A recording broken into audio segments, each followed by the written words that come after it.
I'm here at CONjuration 2016 with some members of the Hogwarts Running Club, and I am Brian, the headmaster of Hogwarts Running Club. And I'm Dawn, otherwise known as Boss Witch. awesome, excellent. So I've been a member for about a year, and I really love this organization, but I want you guys to have a chance to kind of hear how it started and where it's going and all of that. So I'm going to turn it over to you if you want to give a little brief history about it. Well, we are a charity that raises money for other charities, and we do so by putting on virtual running events. A virtual running event is an event that you can do at your house, anytime, anywhere that you want. You don't have to get up at 6:30 in the morning with a bunch of sweaty strangers and run a 5K. You can run with your sweaty family. That works too. But this all started back about 2.5 years ago when I wanted to find a new way to raise money for charity. I was doing a lot of running, and so I had the idea of creating Hogwarts Running Club with the goal of raising $500 for cancer research. And here we are now, almost 3 years later, and we have donated over $850,000 to a myriad of charities, including cancer research, but with refugees and with literacy campaigns and helping animals, helping people fight horrible diseases. And along the way, my wife, Dawn, has joined me. She's now the key part of it because I couldn't do it without her. And she designs all of our medals. It makes them look fabulous.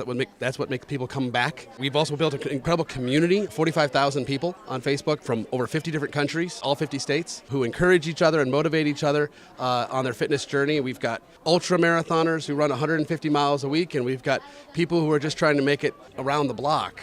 So we have all different skill levels involved, but everyone is welcome and everyone is appreciated and everyone's cheered on. It's lots of fun. That's excellent. So talking about the medals, that's one of the things that I think is most fascinating to me is just the wide variety of themes and ideas. How do you go about trying to capture a vision? What's your process like?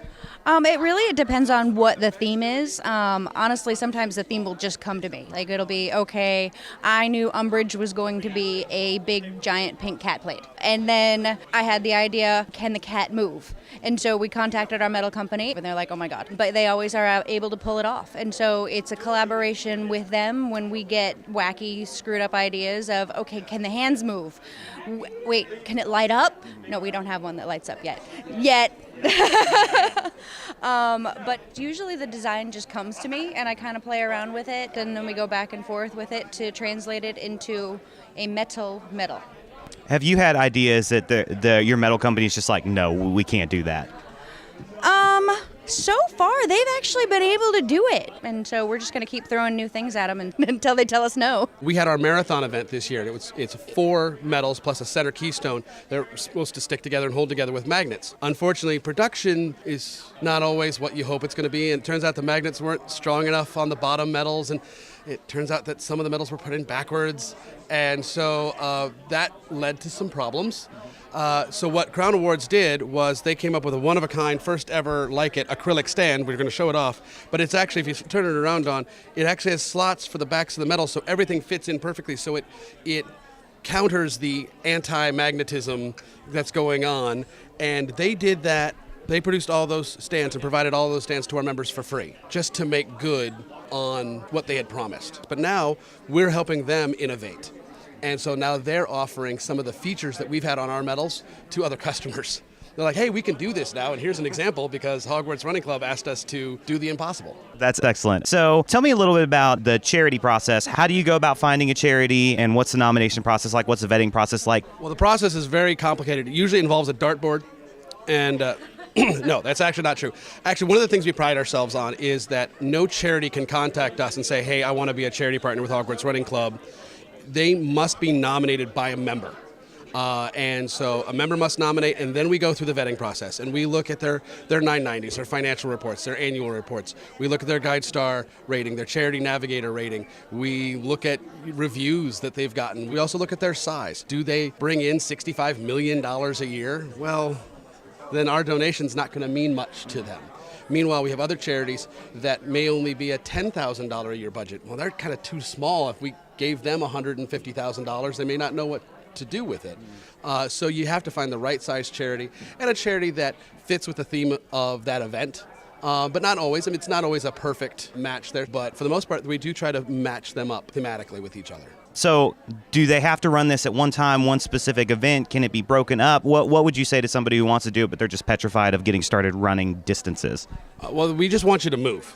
That's it, flat out. We want you to move. So you can walk, you can run, you can skip, meander, sashay, gallivant, frolic. Do not forget frolic. You may frolic if you so desire to frolic, but you can also bike and you can swim. If you feel you've earned your medal, then you've earned your medal. It's on the honor system. If a half marathon is too far for you, break it up. Do 1 mile a day for 13 days, because quite frankly, your couch is like a Dementor. It sucks your will and makes you eat chocolate. So it is. We want you to beat the couch Dementor and get moving, and that's the whole point of all of this. The charities are great, the medals are wonderful, but at the end of the day, it's all about you getting up and getting moving. That's the most important part. That's the part of the world we're trying to change most of all, is your world. If they want to get in contact with you guys, what's the best way to do that? Yeah, owl. Yes. Howler will also work. Or an email, or on Facebook. Okay. Facebook, just go on go to facebook.com/Hogwarts Running Club, or go to our website, hogwartsrunningclub.org. .com will also work, but we prefer .org.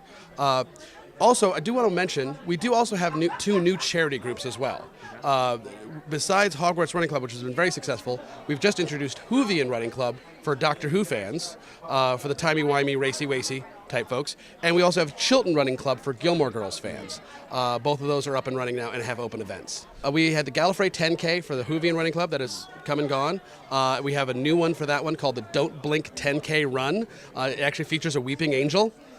And that which holds the image of an angel becomes an angel. And for the Chilton Running Club, we have the That Damn Donna Reed 7.3K. That is open for registration right now. Excellent. Excellent. Thank you guys so much. Really appreciate it. You're very welcome. Thank you. Take care.